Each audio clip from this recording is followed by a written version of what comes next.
Okay, good morning. So I'm just gonna upload a few videos with Microsoft Word. Hopefully, this will help you understand some of the material. So let's start with this. So you go to Start button, left side of the computers, and all the way to Microsoft Office. And under that, you have all this package that comes with this. So I'm interested only for Microsoft Word 2010. Now, just expand this a little bit. Full screen. Just give me a minute. Okay, so just go up to here. So my screen is showing me to do. So what is happening right now is we have this file. So when you open it, everything is set to default. That means you see the font size 11 and will be in home ribbon. So on top we have file, home, insert, page layout, reference, mailing, review, and view. Each individual uh, titles have its own functionality where you have different application you can use. Page layout, for example, has orientation of the page. Do you want it landscape or do you want it at default, which is portrait? You can change the size to different size, different paper size. So each individual ribbons in the top or the title in the top will have different functionality within that. So what I wanted to do is right now just go over to the file button, and under file you'll see a recent document that is opened or things that I used recently. So there is save as button, save, open, close, new, print, and save and send. This is an option that exists in files. So when you save file or when you open a file, you come here where it says file. Now I'll go back to home button. Within home button you have almost everything that you need to be able to type any paper. So what do we have here is we have a clipboard, this right here. So clipboard, what it does is you can copy paste anything you want. So for example, if I open, let's go to this website and go here. Let's go to Google, and if I go to news,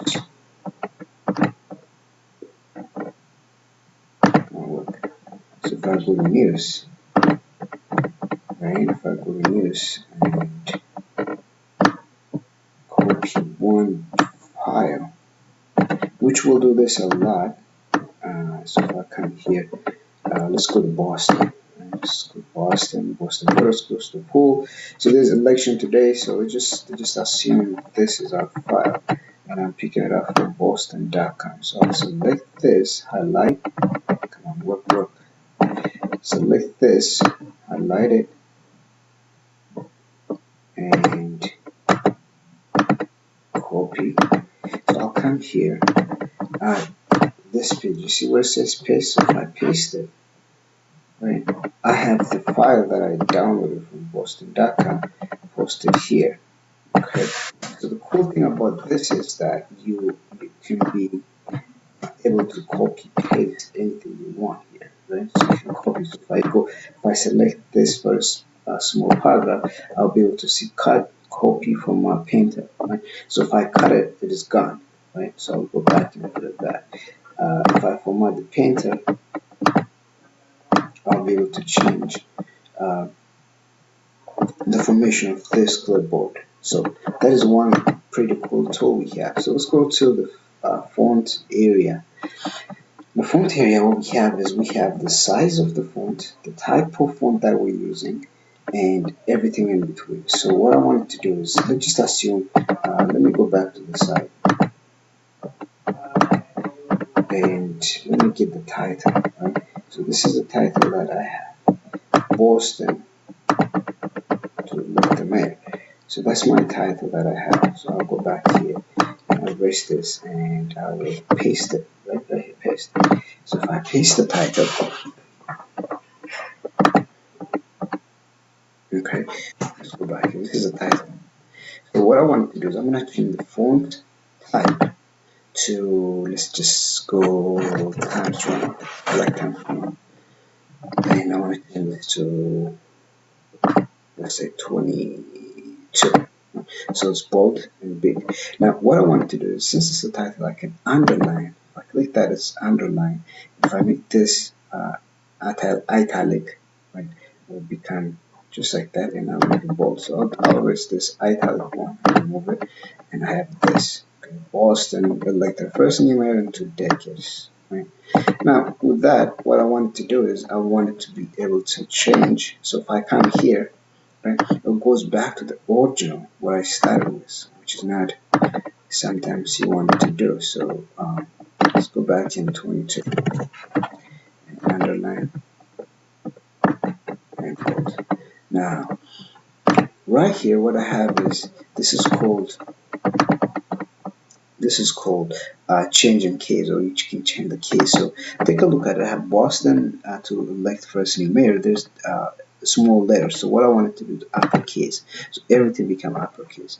Or if I wanted to change, capitalize each initial word which I want. See, so Boston T elect, which is E, the first one, become capital. Now I'm gonna change that to 20. So it's in one line. It's perfectly fit. Right?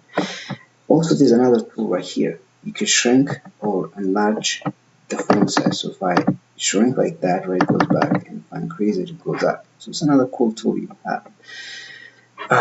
Text highlight, you can highlight your title. So if I want orange, so it's in the background, black and orange, or yellow, black and yellow. Right? So I have it as black and yellow in the background, which looks fun. But you don't want to sometimes pass this to the classroom or any project that you have. Okay, so this area here, the fonts area, is a pretty cool resource that you have. Also, you can change so I can change, let's select the first one, and I can change this to, nah, that's not cool. Let's go to light blue, and I'm gonna change this to 10 comma, and I'll change it to 12. Okay, well, 14, let's go 14 so you can see. So now we're doing 14, change the color and type of font that I use. Right? This is pretty cool resource. Now if I move to paragraph area, I have a few cool resources. One, I have bulletins, different type of bulletins. So if I pick the first one, right circle, each individual, I can change this to a different one. Right? So this is good tools you have to when you take a note, or when you do multiple paragraph and you wanted to specifically point out a few points, you wanted to be able to use this resource. And I will do is I'll pick the select, I'll change it to 14, but I'll change it to a different type of font. So let's go for Arial. I don't like Arial. Calvary. Okay, so I have this. So the idea of bulletins is when you have multiple things, you can be able to, take out the main point and put in the bold. Now the other thing I wanted to do is I have numbering. I can number things 1, right? So 1. And if I click in the bottom of here, if I do that, it will go to 2. It will be 3. It will be 4. So whenever you click 1, it will become 1, 2, 3, 4, all the way down. That is existing for you.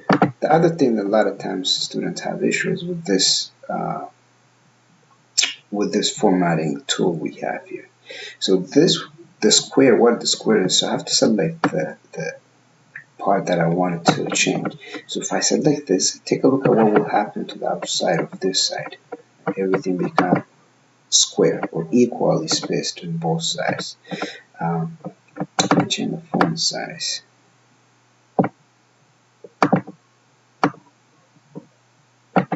Change that to 12. Just keep it 12. Okay. So when I do a square, right? Justify. It's called justify. Everything becomes square.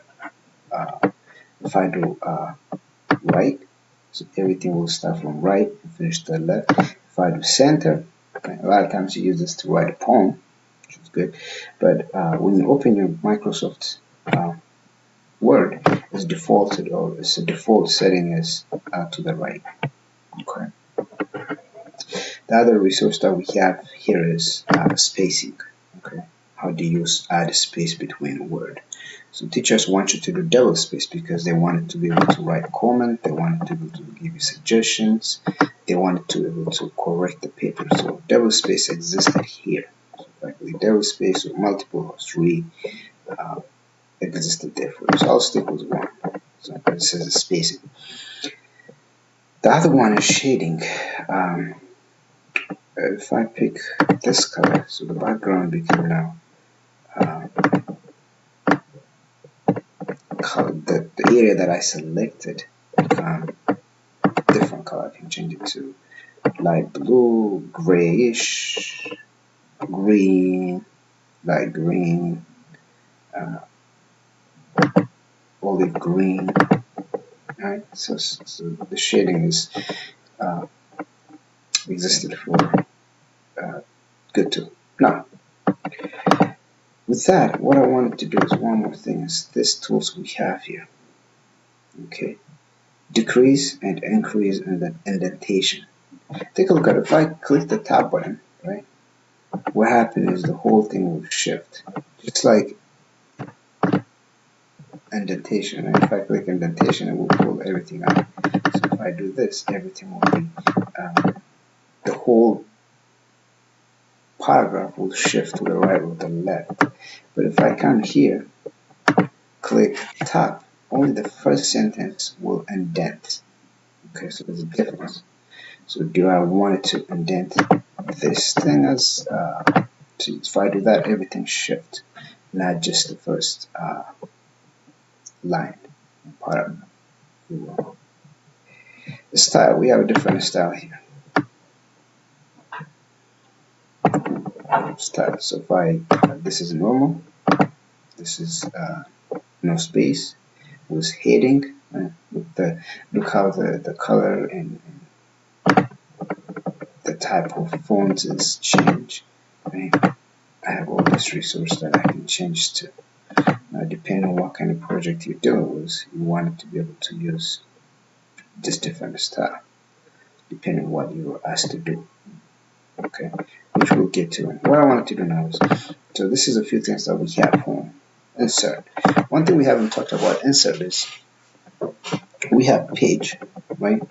We have illustration, link, header and footer, and text, as well as symbol and equation. This is very important that you understand this part.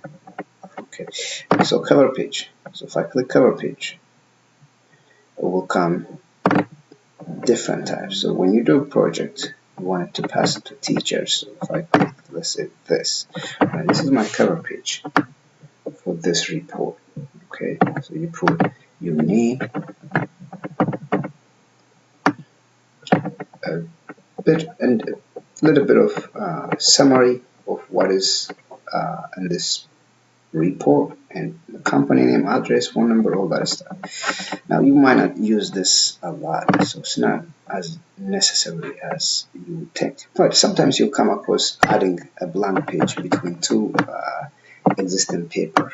So see, what I just happened is I added a blank page here and pushed everything to the bottom. Okay, so I just added page 2, blank one. So that kind of resources are available to you. Let's go to table. I want to add a table here, right in here. So I'll space it. I'll come here in table. Okay, so you can draw or you can select this resource you have. I added a table. I can format it whichever way I want it. Okay, but you have a table. Name, side, grade. Okay, so name, say Wayne.